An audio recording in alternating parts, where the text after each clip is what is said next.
Hello and welcome to 90 Production Films and Music. I am Dikshant and this is Inside a Movie. अगर आप इस channel पर नए आए हैं तो चैनल को सब्सक्राइब करना और बेल आइकन दबाना मत भूलना। इस एपिसोड में हम बात करेंगे 2001 की टर्किश कॉमेडी फिल्म विजोन टेले के बारे में, जो इल्माज एर्दोगन ने बनाई है। और इस फिल्म की कहानी इल्माज के बचपन के उन दिनों पर आधारित है जब इल्माज के गाँव में पहला टीवी आया था। फिल्म की कहानी है 1974 के दौर की, जहां टर्की के एक छोटे से गांव में अमीन नाम का एक आदमी रहता है। अमीन का घर जुगाड़ से बनी चीजों से भरा हुआ है और गांव के लोग उसका मजाक उड़ाया करते हैं।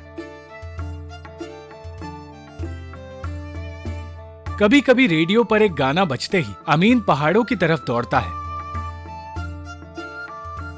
पर हर बार अपनी मंजिल पर पहुंचने से पहले ही वो गाना खत्म हो जाता है और हर बार वो निराश होकर अपने घर लौटता है। उस गांव में ओपन एयर थिएटर लगवाया गया था जहां लोग फिल्मों का मजा लेते हैं, और जो उस थिएटर के पैसे नहीं दे सकते वो किसी तरह जुगाड़ कर लेते हैं और अपनी छत से उन फिल्मों को देख लेते हैं। ऐसा ही एक परिवार है उस गांव के मेयर का, जिनका बेटा रिफत आर्मी सर्विस के लिए जाने वाला है। जाने से पहले रिफत ने अपनी गर्लफ्रेंड असीये से अलविदा कहा और उसे अपनी चमड़ी का एक टुकड़ा निशानी के तौर पर दे दिया। असीये को ये निशानी अजीब लगी, पर वो कुछ कह नहीं पाई और अगले दिन रिफत वहाँ से निकलने लगा। उसकी माँ उसे अपने से दूर भेजने के लिए तैयार नहीं थी, पर रिफत का जाना जरूरी था और मेयर का कहना था कि उनके परिवार का हर मर्द आर्मी में सर्विस दे चुका है। अमीन एक इलेक्ट्रिशियन है जो लोगों के लिए उनके रेडियोस ठीक करता है, पर फिक्री नाम का एक आदमी था जिसने उसे इस काम के पैसे नहीं दिए, और जब अमीन अपने हक के पैसे मांगने उसके पास गया तो उसे धक्के मारकर निकाल दिया गया।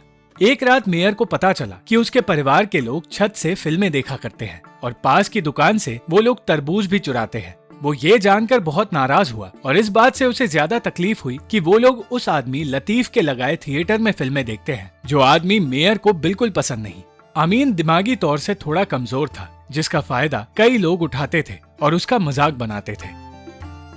फिक्री उस गांव में कॉन्ट्रैक्टर का काम करता है, पर उसने कभी कोई काम पूरा नहीं किया है और इसलिए मेयर उससे नाराज थे और जानते थे कि उस गांव में कोई भी काम करने लायक नहीं। वो ये भी जानते थे कि उनके खुद के बेटे किसी काम के नहीं, इसीलिए कोशिश कर रहे थे कि वो भी कोई काम करे, पर उनके दोनों ही बेटे हर बार काम को टालते रहते हैं। एक दिन मेयर के लिए काम कर रहा एक आदमी उन्हें ये बताने आया कि गवर्नर ने उनकी टीम को एक काम सौंपा है। उनके गाँव में एक विजोन टेले ट्रांसमीटर आने वाला है। उस गांव के लोगों को ये नहीं पता था कि विजोन टेले असल में टेलीविजन है और इसीलिए वो इस नाम को अजीब तरह से कहते थे। उन लोगों ने टेलीविजन के बारे में सिर्फ सुना था और ये जानकर कि उनके गांव में एक टीवी आने वाला है, मेयर बेहद खुश हो गए। वो इस बात से ज्यादा खुश हुए कि टीवी के उस गांव में आने से लतीफ का काम हमेशा के लिए बंद होने वाला था। एक तरफ जहां मेयर आने वाले बदलते वक्त के बारे में सोचकर अपने परिवार के साथ खुश थे, तो दूसरी तरफ लतीफ अपने थिएटर में लगी नई फिल्म के बारे में लोगों को बता रहा था। वो मेयर से मिलने उनके घर आया और उन दोनों के बीच बातों का वॉर शुरू हो गया। तब मेयर को समझ आया कि लतीफ टीवी के आने की खबर से परेशान हो गया है और चाहे वो अपना डर दिखा ना रहा हो, पर उसे डर है कि टीवी के आने से उसका धंधा चौपट हो सकता है। एक तरफ जहां मेयर की पत्नी वॉर में गए अपने बेटे से बात करने की कोशिश कर रही थी, जिसमें वो हर बार नाकामयाब रही, तो दूसरी तरफ मेयर तस्वीरों वाले रेडियो के इंतजार में खोए हुए थे। अगले दिन शहर से कुछ लोग उस ट्रांसमीटर को लेकर गांव में पहुंचे, जहां पहुंचने में उन्हें बहुत दिक्कत हुई और इसी दिक्कत के चलते वो वक्त पर उस गांव तक पहुंच नहीं पाए। मेयर के ऑफिस के बाहर भीड़ इकट्ठी हो गई थी, जिस वजह से उन्हें एक स्पीच देने के लिए कहा गया। किसी तरह माइक को अपने हाथ में लेकर मेयर ने एक स्पीच दे दी और कहा कि आज का दिन इतिहास में जाना जाएगा क्योंकि उनके गांव में एक टीवी आने वाला है। गांव वाले ये भी नहीं जानते थे कि टीवी आखिर होता क्या है, तो मेयर ने बताया कि वो एक रेडियो की तरह होता है जिसमें तस्वीरें दिखती है, और उन्होंने ये भी कहा कि जिस सिंगर के गानों को वो लोग सिर्फ रेडियो पर सुनते थे, उसे अब गाते हुए वो लोग देख भी पाएंगे। गांव वाले कंफ्यूज थे, ये सोचकर कि शायद वो सिंगर भी उन्हें देख पाएगा, और इन्हीं बातों के बीच शहर से आए लोग गाँव तक पहुँचने में कामयाब हुए और उनके आते ही उनका स्वागत किया गया। मेयर चाहते थे कि वो लोग वहाँ कुछ देर के लिए ठहरे, पर वो लोग जल्द से जल्द अपने शहर लौटना चाहते थे, इसीलिए वहाँ रुकने के लिए तैयार नहीं थे। दूसरी तरफ फिक्री गाड़ी में आई लड़की से बातें करने की कोशिश करने लगा, पर वो उसे इम्प्रेस करने में नाकामयाब रहा। मेयर और उनकी टीम के हाथों में ट्रांसमीटर थमाकर वो लोग वहाँ से निकलने लगे और शहर की तरफ गाड़ी ले जाने लगे, और ये देखकर मेयर हैरान रह गए क्योंकि उस गाँव में कोई नहीं जानता था कि उस ट्रांसमीटर का इस्तेमाल कैसे किया जाता है। मेयर अब परेशान हो गए थे और सोच रहे थे कि अब इस ट्रांसमीटर का करना क्या है। और तब एक सुझाव देते हुए उनके असिस्टेंट ने कहा कि ये काम अमीन कर सकता है। अमीन गांव में पागल अमीन के नाम से जाना जाता था, इसलिए मेयर को ये सुझाव सही नहीं लगा। पर फिर उन्हें बताया गया कि वो रेडियोस के बारे में सब कुछ जानता है और उससे बेहतर इंसान इस काम के लिए कोई है ही नहीं। मेयर का तीसरा बेटा भी किसी काम का नहीं था और हर वक्त शराब के नशे में धुत रहता था। वो सिर्फ इधर उधर की बातें करता था और अपने दोस्त को बताता रहता था कि लेमान नाम की एक लड़की से उसे प्यार था जो शहर चली गई थी। और जब वो उससे मिलने शहर गया तो उसे पता चला कि उसकी शादी हो गई है और इसीलिए वो अपनी शादीशुदा जिंदगी से खुश नहीं है। उस रात टीवी की तरफ देखते हुए मेयर को लगने लगा कि उन्हें अमीन पर भरोसा कर लेना चाहिए और उन्होंने फैसला कर लिया कि अगले दिन वो अमीन से ये काम करवाएंगे। लतीफ हर कोशिश कर रहा था कि लोग टीवी के आसपास ना पहुंचे और इसीलिए वो सबसे कह रहा था कि उसके थिएटर में साफ सुथरी फिल्में दिखाई जाती हैं, पर अगर लोग घरों में फिल्में देखना शुरू कर दे तो वो लोग गंदी फिल्में देख सकते हैं। और ये बात उसने एक मौलवी से सबको बताने के लिए कह दिया। मौलवी, जो कि हकलाकर बात करते हैं, हर किसी को ये बताने लगे थे कि एक टीवी शैतान का हथियार है। उन्होंने ये बात मेयर की पत्नी को भी बताई और वो बच्चों को भी यही सिखाने लगे, जो उनके हकलाने की आदत का फायदा उठाकर वहाँ से भाग निकले। मेयर के कहने पर उनका बेटा नफीस अमीन को बुलाने गया। अमीन उस वक्त कबूतरों से बातें कर रहा था और ये देखकर नफीस हंसने लगा और फिर उसने बताया कि अमीन के लिए मेयर का बुलावा आया है।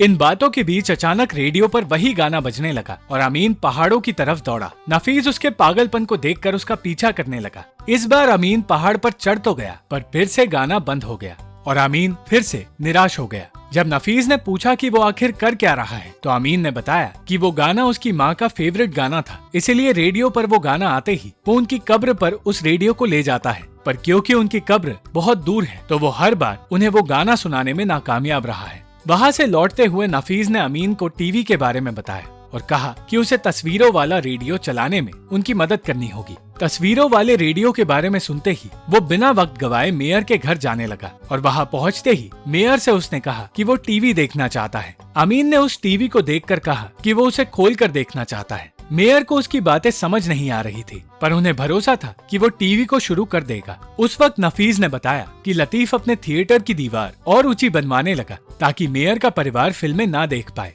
और गुस्से में मेयर ने अमीन से कह दिया कि उसे एक ही दिन में टीवी चलाना होगा। उन्होंने अमीन से अच्छे कपड़े पहनने के लिए कहा और कहा कि उस दोपहर टीवी शुरू करने के लिए सेरेमनी रखा जाएगा। अमीन ने जाकर एक दुकान से सूट खरीद लिया और हर किसी को बताने लगा कि टीवी की सेरेमनी जल्द ही शुरू होने वाली है। यह खबर सुनते ही धीरे धीरे सारा गांव उस सेरेमनी के लिए तैयार होने लगा। उस दोपहर उस सेरेमनी में जब सब पहुँचे तो मेयर ने फिर एक स्पीच दी और कहा कि वो टीवी शुरू करने वाले हैं। पर जब वो टीवी शुरू करने की कोशिश करने लगे तो उन्हें कुछ दिखाई नहीं दे रहा था। इस बात से लतीफ और उसके साथी उन पर हंसने लगे और अमीन ने कहा कि वो कुछ ही वक्त में टीवी शुरू कर देगा। पर बहुत देर बाद भी फिर से ट्राई करने के बावजूद उस टीवी में कोई तस्वीर नहीं दिखाई दी। पूरी दोपहर कोशिश करने में बीत गई और लोग अपने अपने घर चले गए। टीवी शुरू करने के डेस्परेशन में वो लोग एक बैटरी चलाने की कोशिश करने लगे, पर उस बैटरी से वहां आग लग गई। गांव के लोग अब अमीन और मेयर का मजाक उड़ाने लगे थे और लतीफ और फिक्री की बातों में आने लगे थे। मेयर ने हार मान ली थी, पर अमीन अब भी अपना काम पूरा करने की कोशिश कर रहा था। एक दिन उसे अपना पंखा देखकर एक आइडिया आया और अगले दिन उसने मेयर को बताया कि उस दिन आग इसलिए लगी क्योंकि टीवी ओवरहीट हो गया था और उन्हें टीवी में एक पंखा लगाने की जरूरत है। मेयर फिर भी हार मान चुके थे, जिसके बाद अमीन ने कहा कि उन्हें शहर से एक टेक्नीशियन लाना चाहिए और हार नहीं माननी चाहिए। मेयर भी लतीफ को सबक सिखाना चाहते थे, इसलिए उन्होंने अमीन की बात मान ली। वो सब पहाड़ की चोटी पर जाने का फैसला करने लगे, जहां वो लोग ट्रांसमीटर लगा सके। उन्हें गाड़ी में वहां जाते देख लतीफ ने अपने बेटे से कहा कि वो उनका पीछा करे, पर तब उन्हें पता चला कि उनकी गाड़ी से किसी ने बैटरी चुरा ली है। अमीन मेयर और उनकी टीम के साथ कुछ पुलिस वालों को लेकर पहाड़ की चोटी पर गया और टीवी सेट और ट्रांसमीटर लेकर नदियों और पहाड़ों को उन्होंने पार किया।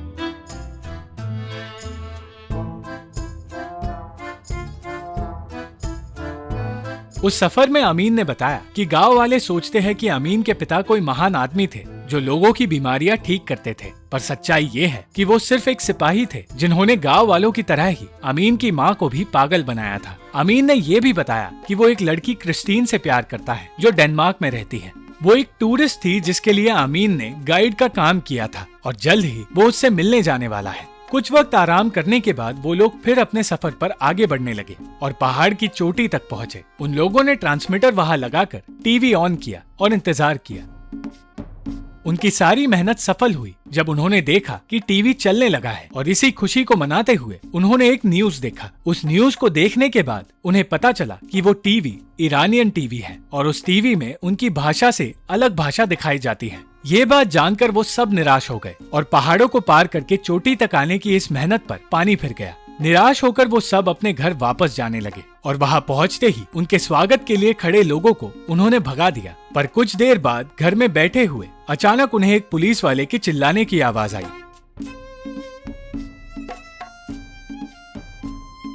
उस पुलिस वाले ने बताया कि टीवी चलने लगा है और उन्हीं की भाषा की फिल्म दिखाई जा रही है। पहाड़ की चोटी पर टीवी ने ईरान का सिग्नल पकड़ लिया था और अब उनके गांव में सही सिग्नल पकड़ में आया है और उनकी सारी मेहनत आखिरकार कामयाब हुई। अंत में अमीन ने अपनी माँ को उनका मनपसंद गाना सुनाने का रास्ता ढूंढ निकाला था और अपने घर के रेडियो से उसने तारों को जोड़कर एक स्पीकर उनकी कब्र के पास लगा दिया था। लतीफ का काम पूरी तरह बंद होने वाला था क्योंकि हर कोई अब मेयर के घर टीवी देखने आने लगा। एक रात टीवी पर वो लोग न्यूज देखने बैठे और न्यूज में वॉर की खबर सुनाई गई। वॉर में 5 टर्किश सिपाही मारे गए थे और जब उनके नाम बताए गए तो उन्हें पता चला कि उन सिपाहियों में से एक मेयर का बेटा रिफत भी था। जश्न की वो रात मातम की रात बन गई और मेयर, उनकी पत्नी, रिफत की गर्लफ्रेंड असीए और रिफत के दोनों भाई टूट गए। मेयर की पत्नी के दिमाग में मौलवी की बात बैठ गई थी और वो टीवी को शैतान का हथियार मान रही थी। वो अपने बेटे को दफना भी नहीं पाई और इसीलिए उन्होंने आमीन से कहकर पहाड़ पर उस टीवी को दफनाने की तैयारी की। उस टीवी को दफनाते हुए वो ये सोच रही थी कि वो अपने शहीद बेटे को दफना रही है। एक तरफ जहाँ वो उस टीवी को दफना रहे थे तो दूसरी तरफ लतीफ के बेटे की असीए से शादी हो रही थी, जहाँ लतीफ उनके लिए एक टीवी खरीद कर लाया और इसी के साथ उस गांव के पहले टीवी का और रिफत की कहानी का अंत हुआ, जहां उसकी सिर्फ एक निशानी छूटी थी जो अब भी असीए के पास थी। Thank you for watching the video. अगर आपको ये वीडियो पसंद आई तो लाइक, शेयर और कमेंट जरूर करना और चैनल को सब्सक्राइब करना मत भूलना।